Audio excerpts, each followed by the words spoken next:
Hi, so today we're going to take a look at this. This is a Phenom World desktop scanning electron microscope. I believe it's a G1, and I think the model is the G1 Pro, but I've had a lot of trouble finding information and specifications. There's a later version which is the G2, which looks very similar. Printing and the logos are slightly different. That comes in the two versions, the Pure and the Pro, and the Pro is the one with a larger monitor which matches this. So I think this is a G1 Pro, not totally sure.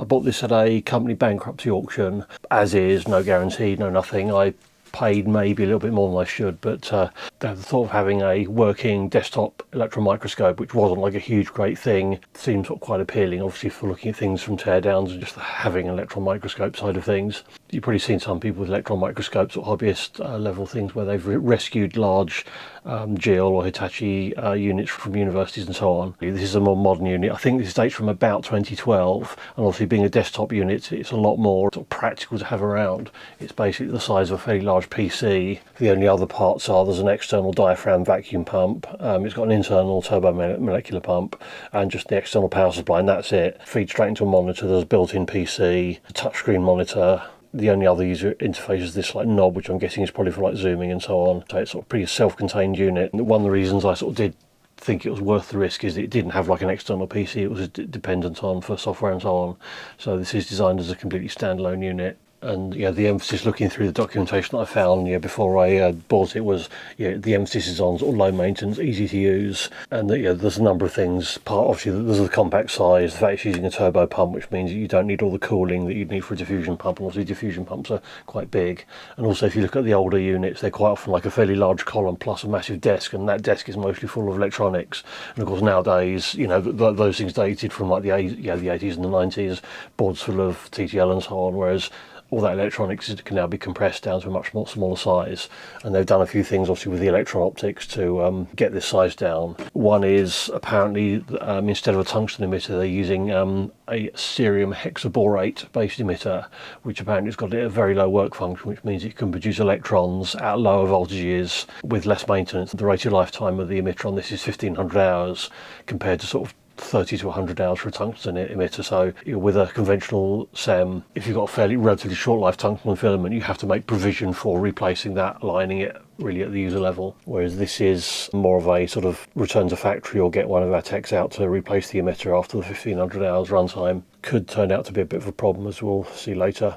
At the front there's this door which lifts up to provide access. The sample goes into one of these sample holders. There's an adjustment here that adjusts the height. This plastic is slightly conductive, because with the electron microscope the sample has to be grounded, otherwise electrons build up. There's some contacts on here. This is just like a shorting link to tell the unit that the sample holder has been inserted. There's probably also a scope for this to indicate different types of sample holder. There is actually a 24 volt supply to this, which isn't used on this holder, but there are a few other holders that they may be using it for, like heated and cooled sample holders and things like that. So basically this just goes into this slot at the front, and then that gets drawn up. There's a camera that takes an image of the sample for navigation, then it gets pulled further into the machine under the actual electron column and the sensing. I've actually got two sample holders of this. The only difference seems to be that this one is slightly deeper and it's got this Allen screw in the bottom. Now I suspect what that's about is that there's a rubber seal all the way around this, so when it's pulled, this gets pulled up into the machine into a tube that this then seals against. So I would imagine if this got stuck, like the rubber perished or there's some contamination on it, it might be very difficult to actually grab hold of this enough to pull it out. So I suspect this is simply to provide this Allen screw so you can actually get some twist on it to actually get it out if it ends up getting stuck in the machine. The working distance isn't anymore, it's literally just this extra depth plus this Allen screw in the bottom. All the different parts of the system did have this these tags on it, which has just got the last 3 digits of the serial number. So I'm guessing this means it's probably been to a service department at some point. Obviously they'll tag all the parts when it comes in to make sure they all stay with the system. There's also an external power supply. This is just a big meanwhile 24 volt DC supply, nothing at all special about that, it's just in a fancy box. And around the back we've got the connection to the vacuum pump. There's a Ethernet connection, USB, which is the for the touchscreen in the monitor, VGA, and a couple of XLRs. One is 24 volt power in and the other one is 24 volt power out to the vacuum pump. Annoyingly there's no like specific model number, there's just like part numbers and serial numbers. There's no actual model number on this, so it did take a while to figure out exactly what it was. And when I picked this up, firstly there's a sort of burn mark here, but this doesn't actually correspond with anything inside, so I'm sure this is just something external. Someone put something on top that was too hot, so I'm not concerned about that. But also this and pretty much everything else in the place was covered in a sort of black film. I've cleaned most of this off now, but I think that was responsible for one of the issues that I've repaired on this, which I'll go into a bit later. And the other issue was that the cover screws were missing, so obviously that's a bit of a red flag, but I couldn't see any obvious signs of anyone doing anything naughty inside, so I suspect someone maybe lifted the cover to have a look and then decided sort of the better of it. There were some electrical safety test stickers on this, dated 2022, so that's probably about the last time it was in use. Inside the back cover, it's like a plastic cover with a metal lining. There's some ducting for the airflow here, and so everywhere there's airflow, there's this sort of horrible, very, very fine black. I don't know if it's carbon or what it is. There's also slight signs of rust on here, but there's no signs of any liquid damage or anything inside, so I'm not super concerned about that. So at the front, this is the camera for taking the reference image. There's a stepper motor with a drive here to move it up and down for focusing. Then there's the door mechanism.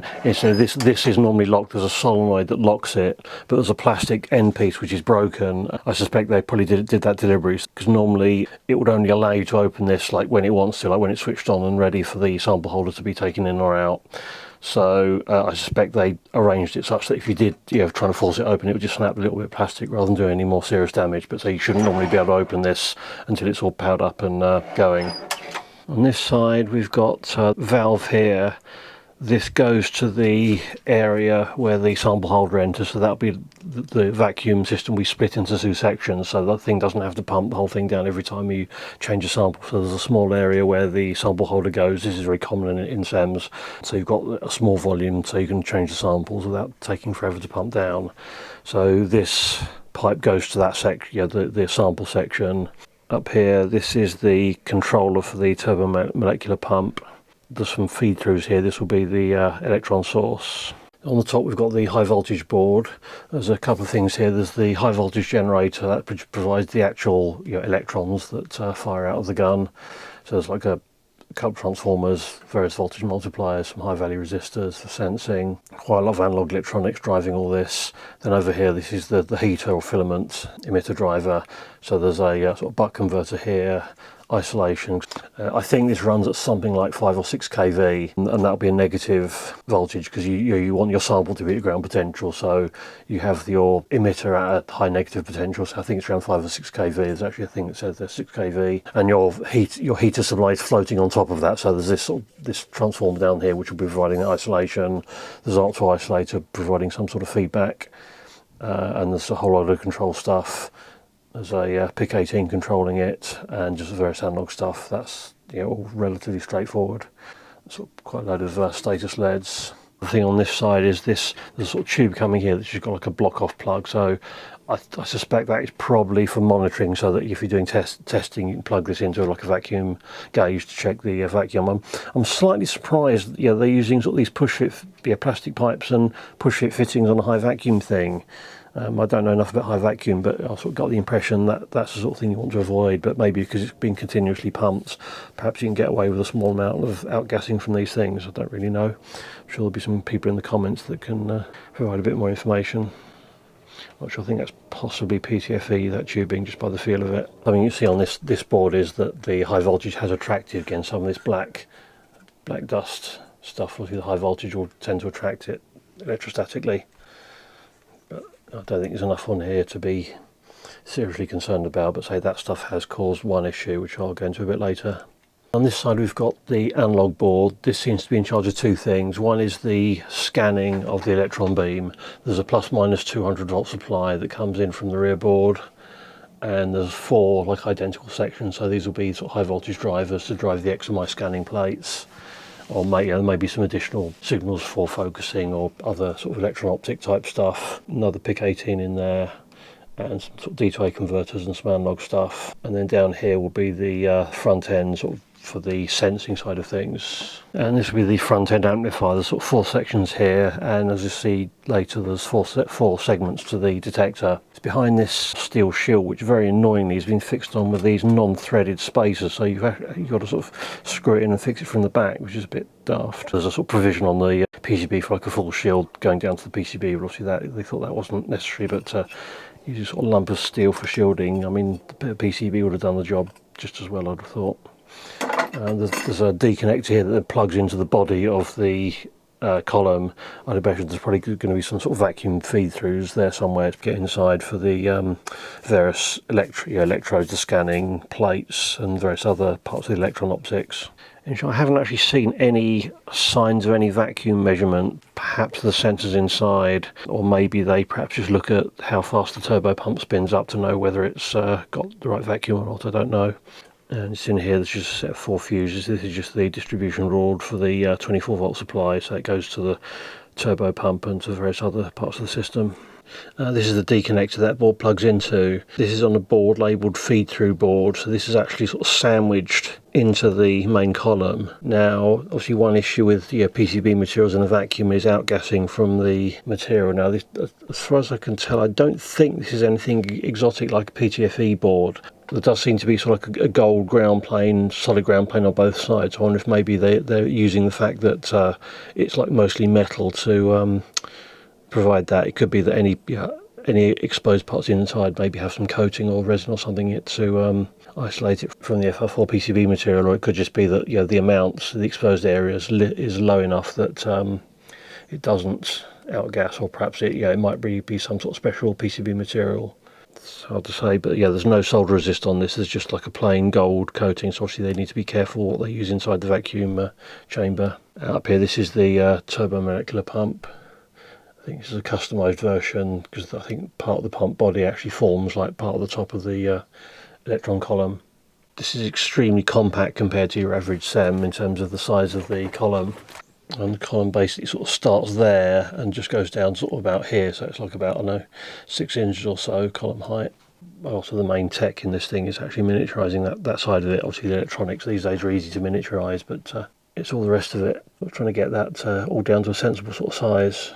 It's a sort of fairly small turbo pump, because the column volume is going to be fairly low, so it's not going to have to evacuate a huge amount. Despite I think this being pretty much the first version of this product, it does seem to be sort of very clean and sort of pretty well engineered design. I've not seen any sign of any bodge wires. It all seems to be sort of quite nicely laid out, reasonably accessible. There's actually a moderate amount of space inside here, but everything seems to be quite well refined. Now on the back here there's an embedded PC. This is like a mini ITX PC with like just a large heatsink. There's no CPU fan on here. And for power there's this little plug-in module. I think this is probably an off-the-shelf unit that just takes 24 volts and generates all the various ATX power supply voltages through various DC-DC converters. And the storage is a IDE 1GB solid state drive by Transcend. It's like just a straight plug-in, fairly early solid state disk.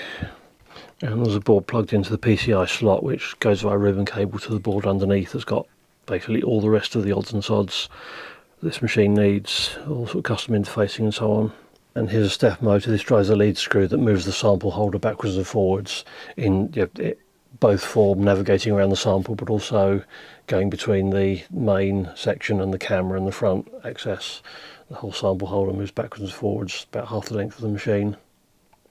Incidentally, on the sort of the front to back carriage, there's this sort of stainless steel plate that's been sort of fixed down here, and I think what they actually use the stainless steel sealing against the sample holder and the top half of the column, so it's actually a sliding vacuum seal, so that you don't have the problem of having to move the sample around. If you see a lot of SEMs that have like micrometer type things on the front for the sample holder, so to move the sample around. So I think this actually just moves the whole thing and relies on probably the vacuum and whatever coating is between the stainless and the rest of the column to maintain reasonable vacuum while it's moving. So that's sort of fairly elegant solution, assuming it works reasonably well. And various PC connectors, most of these just go to external connections. The only internal USB is that camera, 2 on the front for a memory card and for this sort of scrolly wheel thing. So everything else is going through this PCI connector to this backboard that then handles the I/O for everything else. And the back, here's sort of the everything else board. We've got some DC-DC converters at the top for various power stuff. Some buck converters over there. A ton more power stuff down here. There's 3 stepper motor drivers, that's for the X and Y axis, and also the up and down for the camera. And over here there's a plus minus 200 volt supply, so this will be for the electron scanning and maybe some other electro-optic stuff. And up here there's a Texas TMS 320 DM642 signal processor. I'd imagine they're probably using this as like a co-processor. Yeah, there's no external connection sort of graphics wise from this, so I think they're probably just using it as a sort of a processor to speed up the processing of the image data. And there's just a few odd other little bits of analog and I/O, but this is really mopping up all the other stuff that this thing needs. Again, very clean board, no bodge wires or anything. All the boards here are marked with Summit, which I think was the internal project code name. A bunch of polyfuses down there for powering various other functions. Nice little touches, like for example all the connectors actually have a print on the body of which connector they go into on which board, which is nice. There's a connector on the top for this flex cable. This comes from the front panel, and that's just got power switch, power LED, lock and unlock indications, and LED to show whether the sample holder's in place or not. And like all the other boards, there's also a PIC18 processor, probably just doing all various random I/O functions. PCI connection is just via this extender. Again, this might be a standard accessory for that motherboard. And although there's no CP fan, there is this fan that sits on this back shielding panel, so that's going to provide lots of airflow to this heatsink. So this whole thing runs on Linux, incidentally. And underneath, we can see this is where the sample holder goes in. Then as the lid is closed, it gets lifted up into this circular section. You can just see the edge of the camera aperture there, so it gets sort of driven back here past the camera and then to the actual business end of the electron optics. And this runs on this lead screw, and there's a ball screw in here. There's another stepper and ball screw in here to provide the X motion. So see in there, there's like I think just like a vacuum reservoir in the back there. And sliding that carriage all the way back to the bottom of the column, you see this. So these look like sort of something similar to photodiodes. I'm sure there's something more exotic than that. There may be some sort of scintillator over the top of them, but there seem to be 4 segments, each being like a 4x4 array. But there seems to be 4 connections coming off of this, and then in the centre, obviously, that's the actual aperture where the electrons come through, and so there's probably some sort of valve to seal that off, so it can be opened and closed when you open and close the sample holder. So the first issue I had when I powered it up is it made this sort of graunching noise, and this ball screw was just barely able to move. I took the motor off the back, and it was extremely stiff, so I'm fairly sure that was caused by that black dust getting in there and gunking it up. Unfortunately, I didn't realise it was a ball screw. I thought it was just some sort of friction thing, so I sort of started taking it apart, and all the balls came out. So that wasn't fun, but I managed to sort of clean it up and get enough balls back into it to get it to move. Worst case, I can get a replacement ball screw on AliExpress for like about 80 quid or something, but considering how stiff it was, I'm not sure it would have even been possible to clean that up anyway, just because it was so stiff and so gunked up, so I'm not sure it would have been possible to get the gunk out of it, so that may well just need replacing anyway. But there's enough balls back in there that it does actually move reasonably well. Fortunately, the X-axis one seems to be fine. That didn't seem to be particularly affected by it. This is what's on the bottom cover plate, and again you can see there's this black dust everywhere. So after I'd freed that ball screw up, got it to carry on through its start-up sequence, could hear the turbo pump spinning up, but after I think about 5 minutes I was getting an error, which I think it was basically insufficient vacuum or unable to generate the vacuum, just cross-referencing the error number it gave with the manual for a later version. So I thought, well, yeah, maybe it's the this vacuum pump, so I've stripped this down, and I found that 2 of the diaphragms actually had sort of punctures in them. It's like a little rubber disc with a sort of some sort of plastic, maybe PTFE material. So this one's actually punctured through. This one is almost punctured through. Now, fortunately, I happen to have another vacuum pump. This is an Edwards E2M5, which I think is more than up to the job. Through a random assortment of ragtag pneumatics stuff that I had lying around, I managed to hook this up. So starting up on this, it got way past the point where it produced the error last time. The problem is, and I already knew this from looking at some documentation, is that if it's not been used for a while, it basically takes 14 hours to start up to sort of get a good enough vacuum. I think one of the reasons for that is the use of the cerium hexaborate emitter. One of the downsides of that is it does need a very high vacuum to operate on. The manual says basically the amount of time it takes to start up depends on how long it's been off for. So you would normally try to keep it at high vacuum when it's not being used, but obviously that's never going to be perfect. Possibly also an issue of dealing with any outgassing from any of the internal structure they might have to deal with. So I haven't yet put it through a full 14-hour pump down cycle. And one reason for that was I was just doing some general sort of inspection and poking around, and I sort of measured. Yeah, I'm pretty certain are the filament connections. Basically, there's 3 wires coming off of here, 2 of which go to the output of a low voltage buck converter, and that was actually measuring open circuit. So I have a suspicion that the emitter heater, I'm not sure exactly what the structure of this is open circuit. Which, if that's the case, that could be very bad news. I haven't yet delved inside to examine this any further. I will give it a pump down, because I mean, applying some extreme wishful thinking, it's not inconceivable there might be some sort of vacuum switch on there that only connects the heater once it's got down to sufficient vacuum, but it seems I can't really see why they'll do that, because there's plenty of electronics here that would prevent the filament being activated other than when it's under a high vacuum, but there's always some hope, I suppose.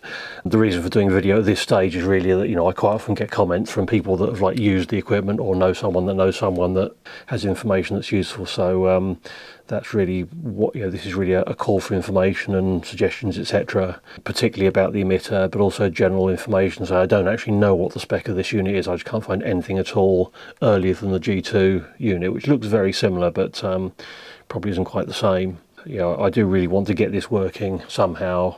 So I mean, best case it could just be that I just need to give it a full pump down and there's a switch somewhere and it'll all come to life, or maybe I should not have to start looking at some sort of surgery to things I don't even know what the emitter looks like. Obviously, it's got, I read somewhere it's got something like a 0.5 millimeter cerium hexaboride crystal, but I don't know if that's mounted on a wire, or perhaps it could just be maybe transit damage that snapped the wire or something that might potentially be somehow retrievable. The life is normally 1500 hours and the count showing in the software was 400 hours, so it should be nowhere near its end of life. But so because it's quite a nice compact unit, it would be very nice to get this working. So if anyone's got any info or suggestions that might make that happen, then please leave it in the comments or get in touch directly.